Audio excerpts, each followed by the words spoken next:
لا حول ولا قوة إلا بالله العلي العظيم. أعوذ بالله من الشيطان اللعين الرجيم. بسم الله الرحمن الرحيم. الحمد لله رب العالمين.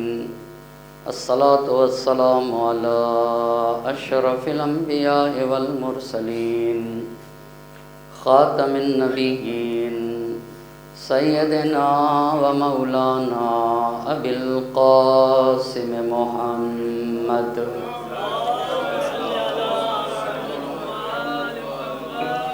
وعلى أهل بیتہ الطیبین الطاہرین المعصومین ولعنۃ اللہ علی اعدائہم اجمعین.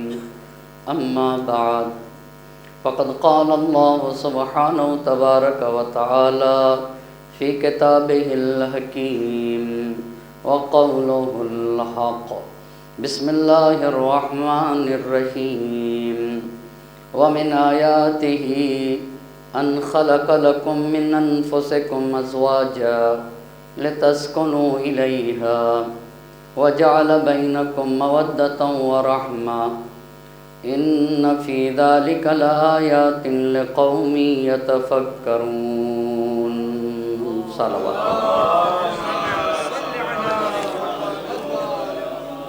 آپ حضرات سے گزارش ہے ایک مرتبہ سورہ حمد اور 3 مرتبہ سورہ قل واللہ احد کی تلاوت فرما کر مرحوم سید نذیر حسین زیدی صاحب، مرحومہ کنیز کبریٰ بیگم صاحبہ، مرحوم سید وسیع حیدر صاحب، مرحوم سید بشیر حسین زیدی صاحب، مرحومہ فیروزہ جمال صاحبہ، مرحومہ بے نظیر زیدی صاحبہ، مرحوم سید اکرام حسین صاحب، مرحومہ کنیز رقیہ صاحبہ، مرحوم رفاقت حسین صاحب، مرحوم سید محمد مہدی صاحب، مرحومہ سلطانہ مہدی صاحبہ اور جملہ مومنین و مومنات کی ارواح کو ایصال فرماتے.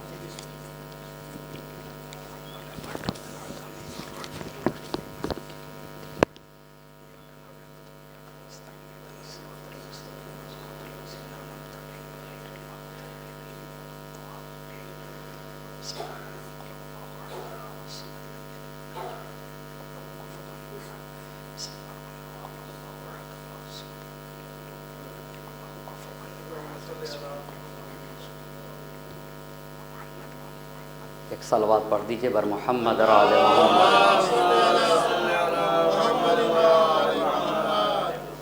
سلسلے مجالس کی دوسری گفتگو ہے. عنوان گفتگو ہے فاطمی گھرانہ، اور اس عنوان پہ گفتگو کرنے کے لیے قرآن مجید کے جس آیہ مبارکہ کو سرنامہ سخن قرار دیا ہے، اس میں خالق اور مالک کا ارشاد ہے وَمِنْ آیَاتِهِ أَنْ خَلَقَ لَكُم مِّنْ أَنفُسِكُمْ أَزْوَاجًا. اللہ کی نشانیوں میں سے ایک نشانی یہ ہے کہ اس نے کائنات کی ہر شے کو زوج بنایا ہے. اسی پروردگار نے تم میں سے ایک کو مرد اور ایک کو اس کی شریک حیات بنایا. لِتَسْكُنُوا إِلَيْهَا، تاکہ تمہاری زندگی میں ذہنی، فکری، روحانی اور معنوی سکون حاصل ہو سکے. وَجَعَلَ بَيْنَكُمْ مَوَدَّةً وَرَحْمَةً، تمہارے رب نے تمہارے 2 اجنبی کے درمیان، 2 الگ خاندان، 2 الگ گھرانے، 2 اجنبی جن میں ایک مرد اور ایک اس کی زوجہ ہے، 2 اجنبی کے درمیان مودت اور رحمت قائم کی ہے. ان فی ذلک لآیات لقوم یتفکرون، اس میں تو ان لوگوں کے لیے نشانیاں ہیں جو اہل فکر ہیں، جو عقل سے کام لیتے ہیں، جو سوچتے ہیں اور جو فکر کرتے ہیں. قرآن کی یہ آیہ مبارکہ بہت صاف لفظوں میں ایک الہی، ایک دینی، نبوی اور فاطمی گھرانے کی خصوصیت کو بیان کر رہی ہے. اور ہر شے سے پہلے اتنا جاننا اور سمجھنا ضروری ہے کہ گھر کسی چہار دیواری کا نام نہیں ہے، گھر تربیت گاہ ہے جہاں طیب و طاہر، پاک و پاکیزہ، نیک علماء، صلحاء، فقہاء، شہداء اور عظیم المرتبہ ہستیوں کی تربیت کی جائے، اس جگہ کو گھر کہا جاتا ہے، جس کی فضا روحانی ہو، نورانی ہو، معنوی ہو، اور اتنی روحانی اور معنوی ہو کہ عظیم المرتبہ ہستیاں پروان چڑھیں، اس جگہ کو گھر کہا جاتا ہے۔ گھر بھی کئی طرح کے ہوتے، آپ کی خدمت میں 4 طرح کے گھروں کا تذکرہ کیا۔ ایک وہ گھر نہ شوہر صحیح نہ بیوی صحیح، وہ ابو لہب کا گھر ہے۔ ایک وہ گھر ہے جہاں شوہر کی مثال نہیں پر بیوی اچھی نہیں، بچہ اچھا نہیں، وہ نوح نبی کا گھر ہے۔ اور ایک گھر وہ گھر ہے جہاں بیوی بے مثل بے نظیر ہے، شوہر اچھا نہیں، وہ فرعون کا گھر ہے۔ پر ایک گھر وہ گھر ہے جہاں شوہر کی مثال نہیں، جہاں بیوی کی نظیر نہیں، اور جہاں بچوں کی مثل نہیں ہو، وہ علی و فاطمہ کا گھر ہے۔ جو گھر انسانیت کے لیے، بشریت کے لیے آئیڈیل ہے اور نمونۂ عمل رہے گا۔ اب جب بات یہاں تک آ گئی کہ علی و فاطمہ کا گھر انسانیت اور بشریت کے لیے آئیڈیل اور نمونۂ عمل، تو یہاں سے بات یہ پیدا ہوتی ہے کہ گھر بنتا کیوں ہے، رشتہ ازدواج سے انسان منسلک کیوں ہوتا ہے، شادی کیوں کی جاتی ہے۔ اس کے 3 مقصد بتائے گئے۔ پہلا مقصد عفت و پاک دامنی، فرد پاک و پاکیزہ بن جائے، تاکہ پاک و پاکیزہ افراد سے تشکیل پانے والا سماج اور معاشرہ بھی پاک و پاکیزہ رہے، یہ پہلا مقصد ہے۔ دوسرا مقصد یہ ہے کہ انسان کو ذہنی، فکری، روحانی اور معنوی سکون حاصل ہو، یہ دوسرا مقصد۔ اور تیسرا مقصد جو بہت ہی عظیم مقصد ہے، وہ ولد صالح کی تربیت کرنا ہے، یعنی ایک انسان بنا کے سماج اور معاشرے کے حوالے کرنا ہے۔ جب شادی کا تیسرا مقصد ولد صالح کی تربیت ہے تو یہاں سے تربیت کی گفتگو ہوگی۔ تربیت کے 3 راستے ہوتے ہیں۔ سب سے پہلا راستہ مالک کی طرف سے، بہت توجہ کرنے کی ضرورت ہے، یعنی تربیت کا جو سب سے پہلا راستہ ہے وہ مالک نے عطا فرمایا۔ ہر انسان کے لیے تربیت کے جو راستہ فراہم کیا، وہ سب سے پہلا راستہ ہم اور آپ کے مالک نے ہمیں عطا کیا۔ اسی پہلے راستے کو فطرت کہا جاتا ہے۔ ہر بچے کے اندر ایسا پیدا ہوتا ہے کہ بچے کی فطرت میں یہ رکھا گیا کہ وہ اچھائیوں کی طرف مائل ہوگا، وہ کمالات کی طرف جھکے گا۔ بچہ معرفت الہی کی صلاحیت لے کر آتا ہے، اگر اس کے سامنے سے رکاوٹیں ہٹ جائیں تو بچہ اپنی زندگی کے مقصد تک پہنچ کے رہے گا، اور وہ یہ کہ وہ اپنے رب کو پہچان لے گا، اور یہی ایک انسان کا شرف ہے، اور یہی ایک انسان کی سب سے بڑی فضیلت۔ پس تربیت کا پہلا راستہ فطرت، تربیت کا دوسرا راستہ وراثت ہے۔